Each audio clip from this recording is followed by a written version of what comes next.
इस वीडियो में मैं आपसे बात करूंगा फाइनली, जैसा कि आप सभी को मालूम है, अधीनस्थ बोर्ड यानी कि RSMSSB बोर्ड द्वारा 13 जुलाई को आयोजित हुए महिला प्रवेशक भर्ती परीक्षा का DVB कंप्लीट हो चुकी थी, लेकिन अभी तक इसका फाइनल रिजल्ट जारी नहीं हुआ। तो इस वीडियो में मैं आपसे चर्चा करूंगा फाइनल रिजल्ट को लेकर क्या अपडेट आई है, और इसके अलावा महिला आंगनवाड़ी भर्ती परीक्षा और हॉस्टल सुप्रीडेंट ग्रेड सेकंड, इन दोनों परीक्षाओं के बारे में भी अपडेट दूंगा। इसलिए वीडियो को बिना स्किप किए कंप्लीट देखें।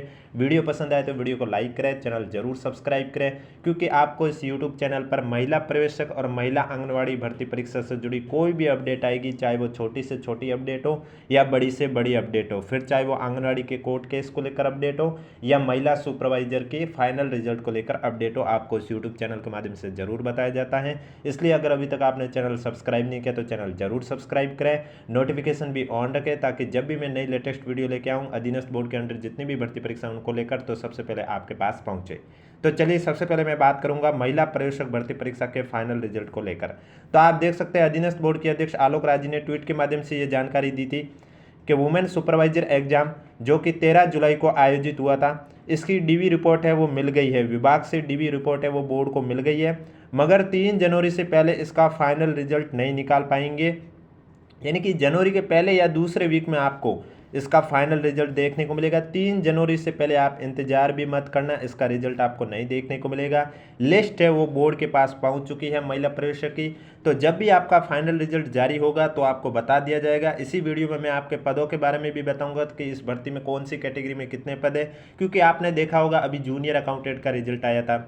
इससे पहले फाइनल रिजल्ट की बात करूँ, इससे पहले GNM का आया था, संगणक का आया, एग्रीकल्चर सुपरवाइजर आया। सभी रिजल्ट में आप देख लीजिए, जितने पद होते हैं उतने सभी पदों का रिजल्ट जारी नहीं होता। कोई कोर्ट केस की वजह से या कोई अन्य कारण की वजह से सभी पदों का रिजल्ट जारी नहीं होता है। तो महिला प्रवेशक में भी आप देख लेना, जितने पद है उन सभी पदों का रिजल्ट जारी नहीं होगा, कोई ना कोई कारण होगा उनके पीछे का, और वो भी बता दिया जाएगा जब फाइनल रिजल्ट आएगा। इसलिए वीडियो को बिना स्किप किए कंप्लीट देखें, और अगर अभी तक आपने हमारा चैनल सब्सक्राइब नहीं किया तो चैनल जरूर सब्सक्राइब करें।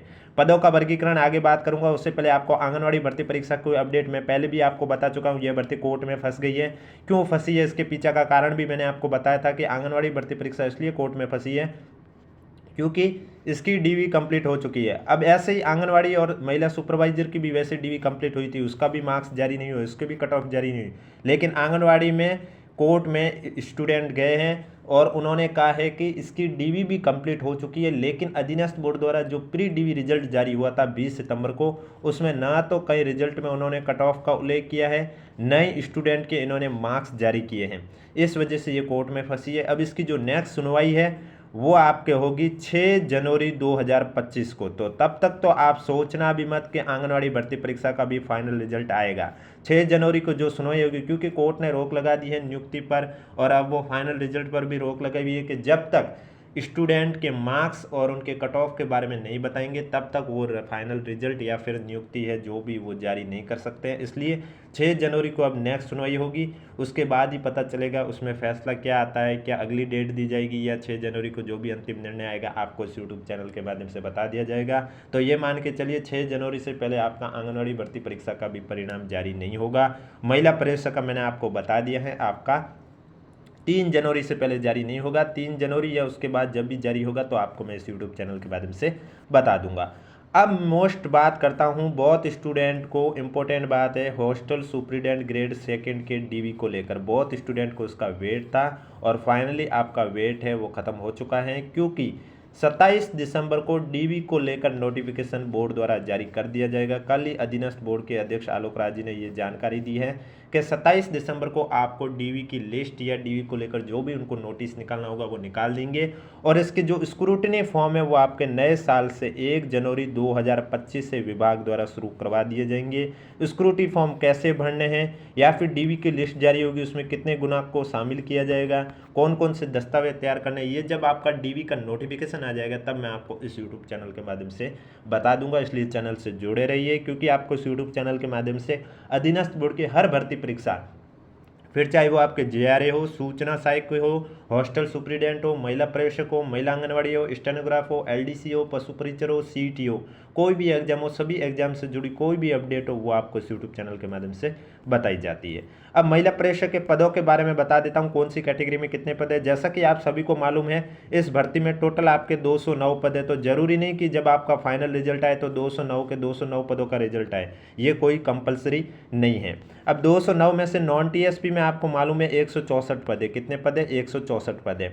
और टीएसपी की बात करें तो टीएसपी में भी आपको मालूम है 45 पद है। अब जो नॉन टीएसपी के 164 पद है वो कौन सी कैटेगरी में कितने हैं, और टीएसपी में जो 45 पद है वो कौन सी कैटेगरी में कितने हैं, उसके बारे में चर्चा करूंगा, इसलिए वीडियो को बिना स्किप किए कंप्लीट देखें। तो आप देख सकते हैं नॉन टीएसपी में टोटल आपके 164 पद है, और ये महिला पर्यवेक्षक ओनली फॉर महिला कैंडिडेट के लिए ही है, इसलिए यहाँ पर जनरल कहीं पर भी उल्लेख नहीं किया गया, सामान्य महिला का ही लिखा हुआ हर जगह आप देख सकते हैं। सबसे पहले जनरल कैटेगरी में बात करें तो जनरल कैटेगरी में जनरल महिला की बात करें तो इसमें 46 पद है, विधवा के 3 पद है, और परित्यक्ता के लिए कोई भी पद नहीं है।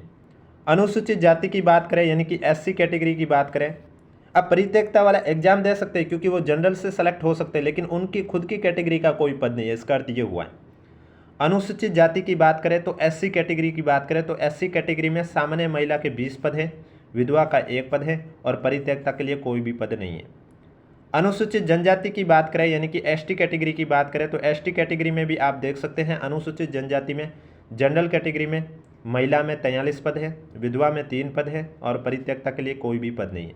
अन्य पिछड़ा वर्ग की बात करें ओबीसी कैटेगरी की बात करें तो ओबीसी कैटेगरी में आप देख सकते हैं सामान्य महिला के 25 पद है, विधवा के 2 पद हैं, और परित्यक्ता के लिए कोई भी पद नहीं है।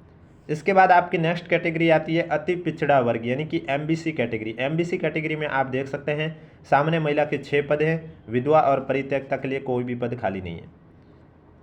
इसके बाद आप देख सकते हैं आर्थिक रूप से कमजोर वर्ग यानी कि ईडब्ल्यूएस कैटेगरी की बात की है। ईडब्ल्यूएस कैटेगरी में आप देख सकते हैं जनरल कैटेगरी में सामान्य महिला में आपके 12 पद हैं, विधवा का 1 पद है, परित्यक्ता का कोई भी पद नहीं है। 12 जिले की शहरिया जनजाति की बात करें तो यहाँ आप देख सकते हैं सामान्य महिला के 2 पद हैं, विधवा और परित्यक्ता के लिए कोई भी पद नहीं है। अब इसमें आप देख सकते हैं नीचे स्पष्ट रूप से लिखा हुआ नोट में भी कि गैर अनुसूचित क्षेत्र में अनुसूचित जनजाति वर्ग में सामान्य महिला के 29 और विधवा के 2 पद बैकलॉग के ऐड किए गए। बैकलॉग का अर्थ होता है कि पिछली भर्ती के इसमें ऐड किए गए हैं। अब सामान्य महिला के 29 पद, अनुसूचित जनजाति में आप देख सकते हैं टोटल सामान्य महिला के 43 पद है, इसमें 29 पद बैकलॉग के हैं, और विधवा के 3 पद है, इसमें से 2 पद है वो बैकलॉग के ऐड किए गए। अब बात करूंगा हॉरिजेंटल रिजर्वेशन की। उससे पहले अगर वीडियो को लाइक नहीं किया तो एक बार वीडियो को लाइक कर लीजिए, चैनल भी जरूर सब्सक्राइब कर लीजिए। हॉरिजेंटल रिजर्वेशन में आप देख सकते हैं विशेष योग्यजन में बीएलबी कैटेगरी में 2 पद है, एचआई कैटेगरी में 1 पद है, एलडीसीपी कैटेगरी में 1 पद है, और एमआईएमडी के लिए भी 1 पद है। इसके बाद भूतपूर्व सैनिक की बात करें तो भूतपूर्व सैनिक में आप देख सकते हैं जनरल कैटेगरी के 6 पद है, एससी कैटेगरी में 2 पद है, एसटी कैटेगरी में 5 पद है, ओबीसी कैटेगरी में 3 पद है, एमबीसी कैटेगरी में 1 पद है, और ईडब्ल्यूएस कैटेगरी में भी 1 पद है। इसके बाद उत्कृष्ट खिलाड़ी की बात करें तो उत्कृष्ट खिलाड़ी में आप देख सकते हैं 2 पद है।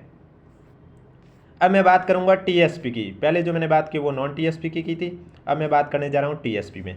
तो टीएसपी में आप देख सकते हैं टोटल आपके 45 पद हैं, जिसमें से जनरल कैटेगरी से बात करें तो जनरल कैटेगरी में सामान्य महिला के 20 पद है, विधवा का 1 पद है, परित्यक्ता के 0 पद है। इसके बाद नेक्स्ट कैटेगरी आती है अनुसूचित जाति कैटेगरी यानी कि एससी कैटेगरी। एससी कैटेगरी में आप देख सकते हैं सामान्य महिला के 2 पद हैं, विधवा और परित्यक्ता के लिए 0 पद है। इसके बाद अनुसूचित जनजाति की बात करें यानी कि एसटी कैटेगरी की बात करें तो एसटी कैटेगरी में आप देख सकते हैं सामान्य महिला के 21 पद है, विधवा का 1 पद है, और परित्यक्ता के लिए 0 पद है। अब इसमें भी बैकलॉग के पद ऐड किए गए। अनुसूचित जनजाति वर्ग में सामान्य महिला के 5 पद है वो बैकलॉग के हैं, यानी कि आप देख सकते हैं अनुसूचित जनजाति की बात करें तो इसमें जनरल के जो 21 पद है इसमें से 5 पद है वो आपके बैकलॉग के हैं, और 16 पद है ये आपके वर्तमान भर्ती के हैं। अब बात करूंगा हॉरिजेंटल रिजर्वेशन की। हॉरिजेंटल रिजर्वेशन में भी आप देख सकते हैं दिव्यांगजन की बात करें तो दिव्यांगजन में बीएलबी कैटेगरी में 1 पद है, एचआई कैटेगरी में 1 पद है, एलडीसीपी में कोई भी पद नहीं है, और एमआईएसएलडी में भी कोई भी पद नहीं है। भूतपूर्व सैनिक की बात करें तो भूतपूर्व सैनिक में आप देख सकते हैं जनरल कैटेगरी में 2 पद है, एससी कैटेगरी में कोई भी पद नहीं है, और एसटी कैटेगरी में भी 2 पद हैं। और उत्कृष्ट खिलाड़ी की बात करें तो उत्कृष्ट खिलाड़ी में कोई भी पद नहीं है। तो ये तो था आपका पदों का वर्गीकरण। और महिला पर्यवेक्षक, महिला पर्यवेक्षक, महिला आंगनवाड़ी और हॉस्टल सुपरिटेंडेंट ग्रेड 2 इन तीनों भर्ती परीक्षा को लेकर अपडेट। सूचना साई की बात करें तो आप सभी को मालूम है 20 दिसंबर को उसकी डीवी कंप्लीट हो चुकी है। अब विभाग जो कैंडिडेट 20 दिसंबर यानी कि 18 नवंबर से लेकर 20 दिसंबर को आयोजित हुई डीवी में एब्सेंट कैंडिडेट है उनकी लिस्ट निकालेंगे, और उनकी लिस्ट जब भी निकालेंगे आपको इस यूट्यूब चैनल के माध्यम से बता दिया जाएगा। सीएचओ का रिजल्ट भी फाइनल आपका शायद जनवरी के सेकंड वीक में देखने को मिल सकता है। इसकी चर्चा अधीनस्थ बोर्ड के अध्यक्ष आलोक राज जी ने पहले भी ट्वीट के माध्यम से जानकारी दी है। एएनएम की डीवी जैसे सीएचओ की कंप्लीट अब होने वाली है, उसके बाद ही विभाग द्वारा एएनएम की डीवी है वो शुरू कर दी जाएगी, क्योंकि एनएचएम डिपार्टमेंट ने पहले जीएनएम की थी, फिर सीएचओ की थी और अब एएनएम की करेगा। और महिला अधिकारिता भर्ती परीक्षा की डीवी को लेकर अभी तक कोई अपडेट नहीं आई, और न ही हॉस्टल सुपरिटेंडेंट माइनॉरिटी डिपार्टमेंट वाले एग्जाम को डीवी को लेकर कोई अपडेट आई। इनकी भी डीवी को लेकर जब भी अपडेट आएगी आपको इस यूट्यूब चैनल के माध्यम से बता दिया जाएगा। और सीईटी का रिजल्ट की बात करें तो आप सभी को मालूम है सीईटी ग्रेजुएशन और सीईटी 12th लेवल दोनों भर्ती परीक्षा का रिजल्ट आपको 8 से लेकर 15 जनवरी के बीच में कभी भी देखने को मिल सकता है। पशु परीक्षर भर्ती परीक्षा की आंसर की के बारे में बात करें तो पशु परीक्षर की आंसर की भी आपको जनवरी के सेकंड वीक में देखने को मिलेगा।